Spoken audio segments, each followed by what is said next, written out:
औदुंबर वृक्ष महात्म्य आणि कथा. हिरण्यकशिपू नावाचा एक दैत्य होता. देव, दानव व मानव कोणाकडूनही आकाशात, घरात, घराबाहेर व कोठेही त्याला मृत्यू येणार नाही असा वर ब्रह्मदेवाने त्याला त्याच्या भक्तीवर संतुष्ट होऊन दिल्यामुळे तो फार उन्मत्त झाला होता. त्याने स्वतःला अजिंक्य मानणे अगदी साहजिकच होते. त्याच्या मुलाचे नाव होते प्रल्हाद. तो मुलगा मात्र विष्णुभक्त निपजला. त्याचे त्या हिरण्यकशिपूने फार हाल केले. अनेकदा त्याला ठार मारण्याचे अघोरी प्रयत्न करून पाहिले, पण देवतारी त्याला कोण मारी. अखेर दरवेळी मृत्युमुखातून प्रल्हाद सुखरूप परत आलेला पाहून हिरण्यकशिपू प्रल्हादाला म्हणाला, "काय रे कारट्या, तुझा तो रक्षक देव आहे तरी कुठे? बाबा, तो चराचरात सर्वत्र आहे. महालाच्या या खांबात आहे का? हो आहे." ते ऐकताच हिरण्यकशिपूने त्या खांबाला जोराने लाथ मारली. तेव्हा कडाड असा आवाज होऊन वरचा भाग सिंहाचा आणि खालचा भाग मानव शरीरासारखा अशा रूपात श्री विष्णू बाहेर पडले. तोच त्यांचा नरसिंह अवतार. त्यांनी आपल्या प्रखर नखांनी हिरण्यकशिपूला त्या महालाच्या उंबरठ्यावर आपल्या मांडीवर घट्ट पकडून ठेवून त्याचे पोट फाडून ठार मारले. अशा रीतीने भक्त प्रल्हादाला छळणाऱ्या असुराचा वध त्याला मिळालेल्या विचित्र वरावर मात करून श्री विष्णूंनी केला खरा, परंतु त्या दैत्याच्या पोटात जे कालकूट विष होते ते त्या नृसिंहरूपी विष्णूंच्या नखात भरले. त्यांच्या नखांचा दाह होऊ लागला. ती भयंकर तापली होती. यावेळी महालक्ष्मीने मोठ्या प्रेमभराने जवळच्याच औदुंबराची पिकलेली फळे आणली व श्री नृसिंहांना त्या फळात आपली नखे खुपसावयाला सांगितले. त्या औषधाचा अप्रतिम परिणाम झाला व नृसिंहांच्या नखांचा दाह शांत झाला. उग्ररूप नरसिंह शांत झाला तेव्हा लक्ष्मीवर विष्णू प्रसन्न झालेच, परंतु त्यांनी त्या औदुंबरालाही मोठ्या प्रेमाने आशीर्वाद दिला. "हे औदुंबर वृक्षा, तुला सदैव फळे येतील. तुझे नाव कल्पवृक्ष असे प्रसिद्ध होईल. तुझे भक्तीने पूजन करणाऱ्यांच्या सर्व मनोकामना पूर्ण होतील. तुझे दर्शन होताच उग्र विष्णूसुद्धा शांत होईल. ज्यांना मुलबाळ नसेल त्यांनी तुला नियमित प्रदक्षिणा घालताच अपत्य प्राप्ती होईल." औदुंबराला भूतलावरील कल्पवृक्ष म्हणतात ते यामुळेच. श्री गुरु नृसिंहयती नरसिंह मंत्राची उपासना करतात. औदुंबराखाली बसत ते स्वतः नरसिंहाचे अवतार. त्यामुळे मागील अवताराप्रमाणेच औदुंबराची शीतलता अजूनही त्यांना आवडत होती. अमरेश्वर सानिध्यात राहत असताना मध्यान्हकाळी 64 योगिनी तेथे येऊन श्रीगुरूंची पूजा करीत व नंतर त्यांना आपल्या मंदिरात घेऊन जात. त्यांच्याकडून श्रीगुरू पुन्हा औदुंबराखाली परत येत. त्यावेळी श्री गुरुयती गावात भिक्षा मागायला जात नसत. त्यामुळे सदा सर्व काळ अरण्यवासात राहणारा तो यती जिवंत तरी कसा राहतो याचेच सर्वांना आश्चर्य वाटू लागले. एखाद्या इसमाला पाळतीवर ठेवून तो यती दुपारच्या वेळी काय करतो हे बघावे ठरविण्यापर्यंत लोकांच्या कुतूहलाची मर्यादा गेली.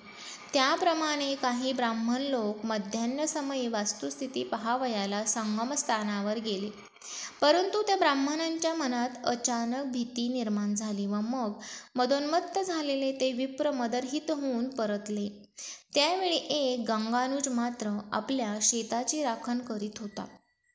त्याने काठावरून श्रीगुरूंना पाहिले. योगिनी नदीतून पूजेला आल्यावर श्रीगुरू पाण्यातून पुढे जाऊ लागताच नदीचे पाणी दुभंगत होऊन श्रीगुरूंना वाट मिळाली. त्यानंतर 64 योगिनींसह ते गंगेत मध्यापर्यंत चालत गेले व तेथे भिक्षा करून नंतर ते परत आले. नदीच्या पाण्यातून वाट मिळणे व देवकन्यांकडून पूजा होणे या गोष्टी पाहून त्यावेळी आपल्या शेतातून ते सर्व दृश्य पाहणारा तो गंगानुज आश्चर्यचकित झाला व श्रीगुरू हे परमेश्वराचेच अवतार आहेत याबद्दल त्याची खात्री पटू लागली.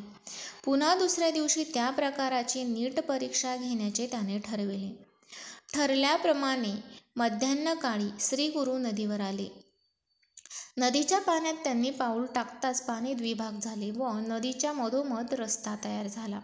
त्यांच्या पाळतीवर असलेल्या गंगानुजानेही त्यांच्या मागोमाग जाण्याचे ठरवले व त्याप्रमाणे गेल्यावर त्याला नदीच्या प्रवाहात एक रत्नखचित गोपुरांनी युक्त असलेले अनुपम नगर दिसून आले. दुसरी अमरावतीच होती जणू काय ती. श्रीगुरुरूपी सूर्य उगवताच सारे लोक आरती घेऊन आले व त्यांनी श्रीगुरूंची षोडशोपचारांनी पूजा केली. श्रीगुरूंनी आपल्या मागून आलेल्या गंगानुजला विचारले, काय रे, तू का आलास येथे? स्वामी, मी सहजच आपल्या दर्शनाला आलो आहे. हे यतिराज, तू गिरिजारमण शंकर आहेस, तू त्रिमूर्ती आहेस. तुझ्या खऱ्या स्वरूपाचे ज्ञान मायामोहामुळे मला झाले नाही, परंतु आता मला आपण उद्धरावे. मी आपणाला शरण आलो आहे. अरे गंगानुजा, आजपासून तुझे दैन्य संपले व ऊर्जितावस्था चालू झाली. तुझ्या मनातल्या सर्व कामना पूर्ण होतील, पण ही सर्व हकीकत कोणाला सांगू नकोस. ज्या दिवशी या रहस्यातले आवाक्षर कोणाला सांगशील त्याच दिवशी या जगाचा तू निरोप घेशील, हे लक्षात ठेव. मुनिराज, मी कोणालाही हे वर्तमान सांगणार नाही. असे बोलून श्रीगुरूंबरोबर तोही परत काठावर आला. ती दिव्य नगरी लुप्त झाली व नदीचे पाणी पूर्ववत वाहू लागले. त्याचे दोन भाग होऊन वाट तयार झाल्याचा मागमूसही तिथे राहिला नव्हता. काठावर परत आल्यावर श्रीगुरू औदुंबराखालील आपल्या नित्य वसतिस्थानाकडे गेले व तो शेतकरी आपल्या शेतात गेला. त्या दिवशी शेताची देखभाल करताना त्याला एक विचित्र वेल एका ठिकाणी दिसली. ती वेल उपटून टाकावी म्हणून त्याने प्रयत्न केला, परंतु तिची मुळे खोलवर गेली होती. त्यामुळे हाताने ती उपटता येईना. कुदळ आणून खणताच त्याच जागी त्याला जमिनीत पुरलेला, संपत्तीने भरलेला हंडा मिळाला. त्याने तो निधी मिळताच श्रीगुरूंकडे धाव घेतली व त्या दिवसापासून तो श्रीगुरूंचा निस्सीम भक्त झाला. तो गरीब आता श्रीमंत झाला होता. एकदा त्याने काशी व प्रयाग ही क्षेत्रे पाहण्याची उत्सुकता श्रीगुरूंना दाखविली. तेव्हा पंचगंगा संगम म्हणजे दक्षिणेकडील काशीपूर व कोल्हापूर हेच दक्षिण प्रयाग असे सांगून प्रत्यक्षात त्रिस्थळी दाखविण्याचे आश्वासनही दिले व व्याघ्रजिनावर आपण बसून त्या ब्राह्मणाला ते कातडे मागून घट्ट पकडावयाला सांगितले. तेव्हा योग प्रभावाने ते आकाशातून संचार करीत लगेच म्हणजे सकाळीच प्रयागला गेले. तिथे स्नान करून मध्यान्ही विश्वनाथाचे दर्शन काशी क्षेत्रात घेऊन पुढे गया या तीर्थक्षेत्रालाही त्याला घेऊन गेले. मनोवेगाने जाणाऱ्या त्या श्रीगुरूंना स्थलकालाच्या मर्यादेचे कसले बंधन. सूर्यास्त होण्याच्या सुमाराला त्रिस्थळी यात्रा आटोपून अमरेश्वराला परत सुद्धा आले. ते थोडीफार कीर्ती प्रकट झाली आहे, तेव्हा आता अमरेश्वराहून गुप्त व्हावे असा विचार श्रीगुरूंनी नंतर केला. त्या गंगानुजाने श्रीगुरूंची स्तुतिस्तोत्रे गायली व मनोवेगाने जाण्याचा अनुभव घेऊन तो घरी परतला. 64 योगिनींना श्रीगुरूंनी दुसऱ्या दिवशी मध्यान्हीला आपल्या पूजेला आल्या असताना ती सर्व हकीकत सांगून गुप्त होण्याचा निश्चय सांगताच त्यांनी त्यांचे पाय धरले व श्रीगुरूंशिवाय जगणे म्हणजे यमदूतांना बोलविणे.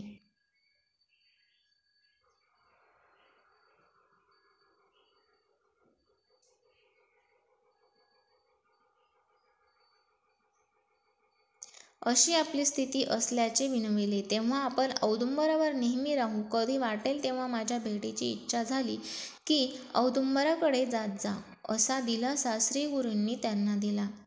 तेव्हा कृष्णा नदीच्या पश्चिम तीरावरील खमरपूर या स्थानी जो औदुंबर आहे तिथेच रोज पूजेला जाण्याचे त्या 64 योगिनींनी ठरविले. त्या ठिकाणी योगिनींनी श्रीगुरूंची पूजा केली. त्या औदुंबराखाली जप किंवा अनुष्ठान करणाऱ्याचे पाप, ताप, दैन्य, भीती आदी व्याधी व क्लेश सर्व काही दूर होईल असा आशीर्वाद श्रीगुरूंनी दिला व ते तेथून निघून गाणगापुराला प्रकट झाले. आपण बघणार आहोत औदुंबर वृक्ष दैवी गुणाबरोबरच काही औषधी उपयोग. दाह शमन करणारा दैवी वृक्ष औदुंबर अर्थात उंबर. नेहमी हिरवागार राहून थंडगार छाया देणारा औदुंबर वृक्ष अनेक दैवी गुणांनी युक्त आहे. भारतात सर्वत्र हा महावृक्ष आढळतो.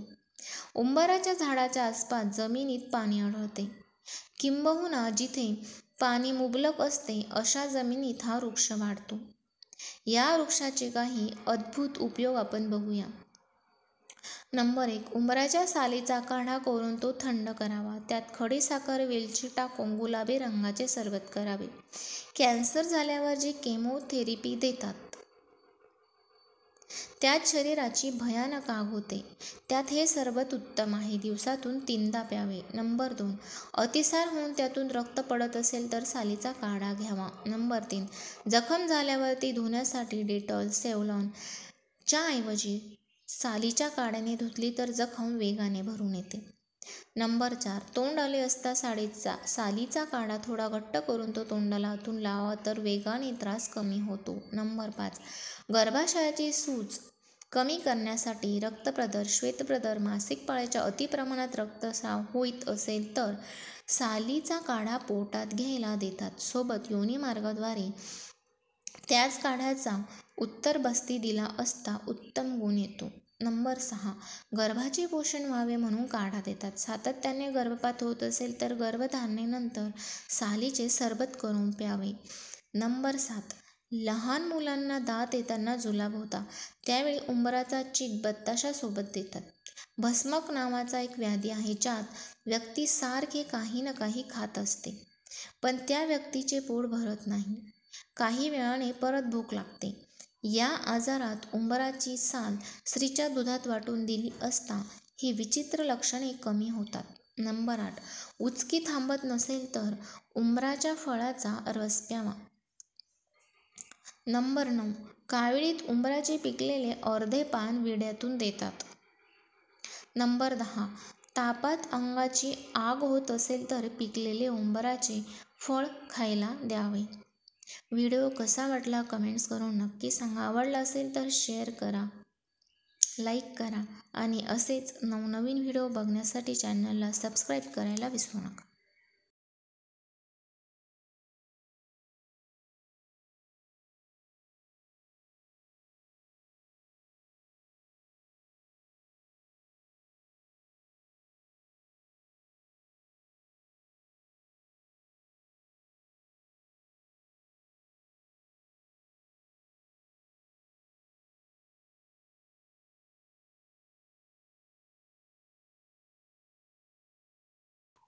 उत्कृष्ट प्लेबॉय देखील मानला जातो.